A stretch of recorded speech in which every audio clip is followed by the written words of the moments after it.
दोस्तों नमस्कार। आज मैं आपको ये बताऊंगा वकील की सक्सेस के पीछे सबसे बड़ा एक कारक होता है। वैसे तो सब छोटे छोटे कारण मिलके एक बड़ी सक्सेस को जन्म देते हैं, लेकिन हम उसमें से कुछ पॉइंट्स को छांट के आपको बता रहे हैं।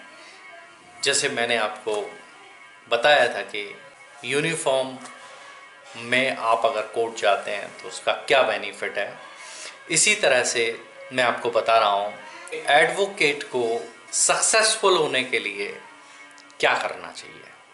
उसमें सीखने की ललक सदैव बनी रहे। हर वो नई चीज़ जो वो सीखना चाहे, उसको कभी ये नहीं सोचना चाहिए कि ये मेरा क्षेत्र नहीं है, यानी वकालत है बस मैं सिर्फ कानून पढ़ूंगा, इसके अलावा कुछ पढ़ूंगा ही नहीं।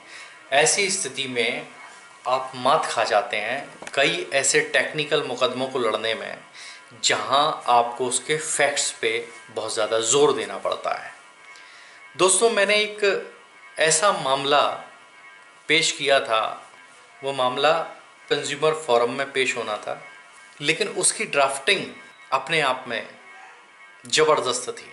ड्राफ्ट करने में मैंने एक पर्याप्त समय लिया।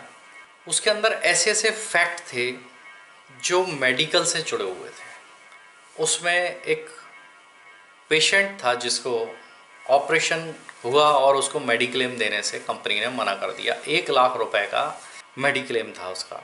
उस व्यक्ति ने, मतलब वो पढ़ा लिखा था, इसलिए उसने भी काफ़ी अच्छी तैयारी कर रखी थी। मुझे सारे फैक्ट्स उसने बताए।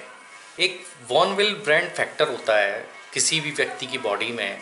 आएंगे डॉक्टर कट लगाता है तो उसका ब्लीडिंग होना शुरू हो जाती है और वो खून के थक्के नहीं जमते हैं, उसको कहते हैं वॉन विलेब्रेंड फैक्टर। डॉक्टर को जब ऑपरेशन करना होगा तो वो कट लगाएगा। कट लगाए बगैर कोई ऑपरेशन नहीं हो सकता। ऑपरेशन हो गया, सक्सेसफुल हो गया। इसके बाद बीमा कंपनी ने उसकी कोई हिस्ट्री निकाली उस पेशेंट की इन्वेस्टिगेशन में।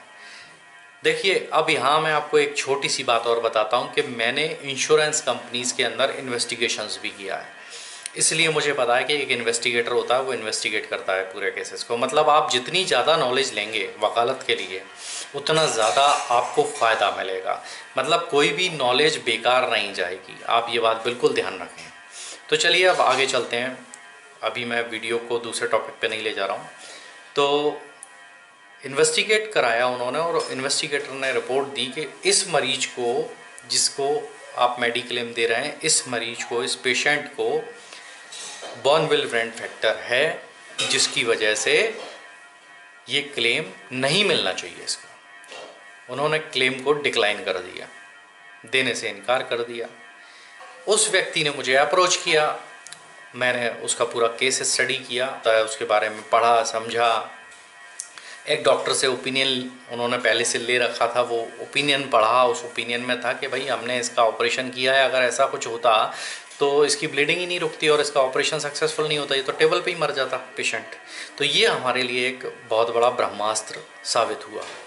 जैसे ही ये मामला प्रस्तुत किया मैंने, इसके बाद नोटिस इशू हुए, तो बीमा कंपनी ने सीधा हाथ बढ़ाया कि साहब हम आपसे कंप्रोमाइज़ करना चाहते हैं, क्योंकि बाद में फिर कंपनसेशन भी देना पड़ेगा, वकील का खर्चा भी देना पड़ेगा, मेंटल हरासमेंट हुआ है वो भी देना पड़ेगा।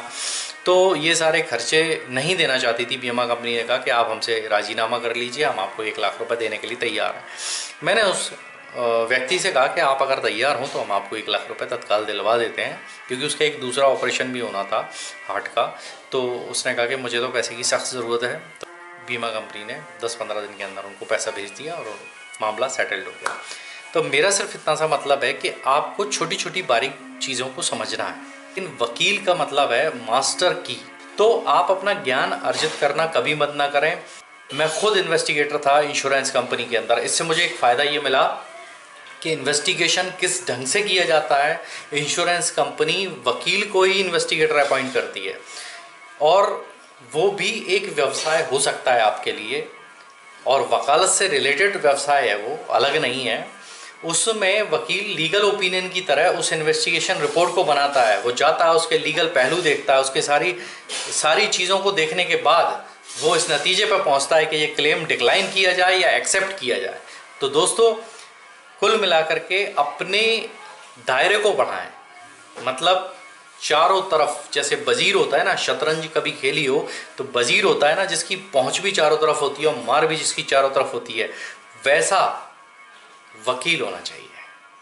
चलिए मिलेंगे अगले वीडियो में, तब तक के लिए नमस्कार।